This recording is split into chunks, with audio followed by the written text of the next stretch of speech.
Hey folks, Chris Rich, AZ Fly Shop. Welcome back to the channel. You bet. Hey folks, in this video we're going to take an adventure down to the bottom of the Grand Canyon. We're going to check out Bright Angel Creek. We're going to get firsthand experience of what's happening with the trout population in Bright Angel Creek and in the Colorado River right there at Bright Angel Creek. Before we get into the video, I want to give you a warning. This is not an adventure to be taken lightly. I do not recommend that you do what I did in this video. I hiked from the top of the canyon. I started here before light at 4 in the morning. I walked down to the bottom of the canyon. I fly fished Bright Angel Creek for a few hours. I hiked back out.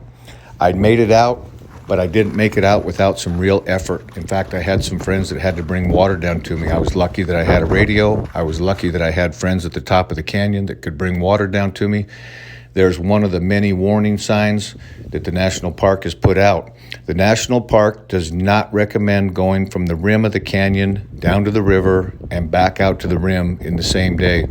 If you're going to take this adventure, I highly recommend that you stay overnight, let your body recover. You make sure you're well hydrated, you've got electrolytes, you've got plenty of food with you. I recommend you spend a night camping down at the bottom of the canyon, even a couple of nights camping. There's also lodging opportunities in the bottom of the canyon. You can learn all about this on the National Park website. Go check out Grand Canyon National Park. There's all kinds of camping opportunities. There's all kinds of lodging opportunities in the bottom of the canyon. I highly recommend, if you take on this adventure, that you spend at least a night or 2 nights in the bottom, giving your body a chance to recover. There's 2 trails that go down to the bottom of the canyon from the south rim, 2 main trails, and we'll talk about them. One of them is Bright Angel Trail. It's about a 9.5-mile walk to get down through Bright Angel Trail. You're going to drop a mile in elevation during that 9.5 miles. It's a beautiful hike. It's absolutely fantastic. To travel 9.5 miles downhill is taxing on your body. It's a fairly steep downhill. The other trail you can take down is what they call South Kaibab. That's only about 7.8 miles to get down to the bottom of the canyon. It's a little steeper than Bright Angel, and there is nowhere to pick up water on South Kaibab Trail. So you're without water the entire time. Make sure you've got plenty of it. Make sure you're traveling in cooler times of the day. Make sure that you're physically prepared to take on this adventure if it's something that you want to do. And make sure you've tested yourself physically. Make sure that you've got some help and a backup plan if you do need help. Again, I needed help on this particular trip. I was lucky that I had it, lucky that I had a radio and had friends to bring the water down to me. You saw the mule train go by. All the supplies in the bottom of the canyon are carried down by mule trains every day. I had 2 of them pass me on this particular trip. It's a fantastic place to be. Really a beautiful, beautiful place. The National Park Service does a fantastic job. Ran into several rangers hiking down the trail, hiking back out. They're real friendly, nice to talk to. Hey, there goes that mule train down the corkscrew there. You can see them walking down. Pretty cool little sight right there. Anyhow, I've been going down here for 20 years, folks. Had 40 different trips, had a lot of great fly fishing experiences. Starting back in 2014 or 15, the National Park Services started to have trout eradication programs in Bright Angel Creek. They believe that the rainbow and brown trout both compete with the native species. I'm not here to render an opinion on that. I just can tell you what they've done. There's 2 different efforts that they've taken on. One of them is that they've had a weir down in the bottom of the canyon for 7 or 8 years. It's in Bright Angel Creek. It's a trap. So the fish that are coming up out of the river, trying to get up into Bright Angel Creek to spawn, they trap those fish and they kill them. Very heartbreaking for a fly fisherman like myself that enjoys going out on a backpacking trip, being able to get a little tug on the end of a fly line and bring in a nice rainbow trout or a nice brown trout. I've caught some real nice brown trout in the past right there at the mouth of the creek. Ever since I've been going down there, they've had this trout eradication program going on in some form or fashion. They also have done electroshocking in Bright Angel Creek. I've heard many reports that they've electroshocked the entire creek. They've removed all the trout out of the creek and that it was a successful program. Again, heartbreaking information for a fly fisherman like myself that enjoys going out on a backpacking trip and getting a little tug on the end of the line.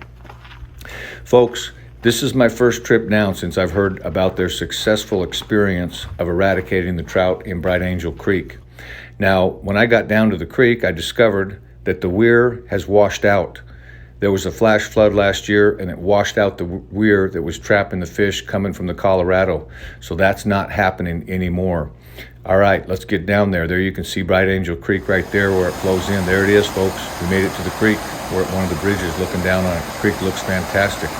Let's get down into that creek and let's see if there's fish in there. Let's see what's happened. Were they successful? Were they not successful? We're going to walk down there.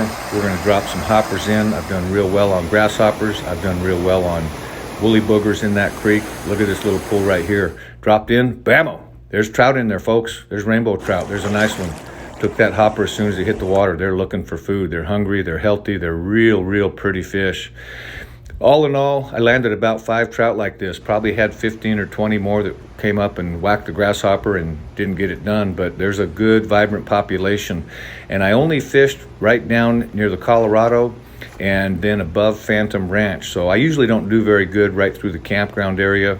If you get down there, I usually do good below the campground, from there down to the Colorado, and then once we get above Phantom Ranch, it seems to be productive. That's exactly the way it was for me. So I'm happy to report to you folks, there is a vibrant rainbow trout population in Bright Angel Creek. I'll probably go down this fall, check out to see if the brown trout are still trying to come up from the river, see if we can get any of that action. There's a nice little pool right there. We're gonna drop that grasshopper in those riffles up at the top of the pool, right along that rocky edge. There's another one right there, folks. There's a little ripple coming down at the top there. Look at that, we hooked up. We got the bent pole, that's the goal. Got a little tug, that's the drug, folks. Pretty rainbows, beautiful place to be. Folks, I'm happy to report the trout population in Bright Angel Creek is vibrant, it's doing well. Here's a little gathering down there at Phantom Ranch, people getting refueled, getting ready to make the hike out on a warm day. Again, folks, I have news for you. This is not an adventure that I recommend doing in one day. The National Park Service does not recommend doing this adventure in one day. The National Park Service makes thousands upon thousands of rescues every year in the Grand Canyon. They do. Some of those rescues don't happen on time, and that results in death. Folks, many deaths occur in the Grand Canyon because people take on more than what they're capable of taking on. If you doubt your physical readiness to take on this adventure, you're probably not ready. You should reconsider. Hey folks, I appreciate you watching the video. Hopefully you got something good out of it. Share it with a friend. Stop by the shop and say hi. I'll see you on the next video.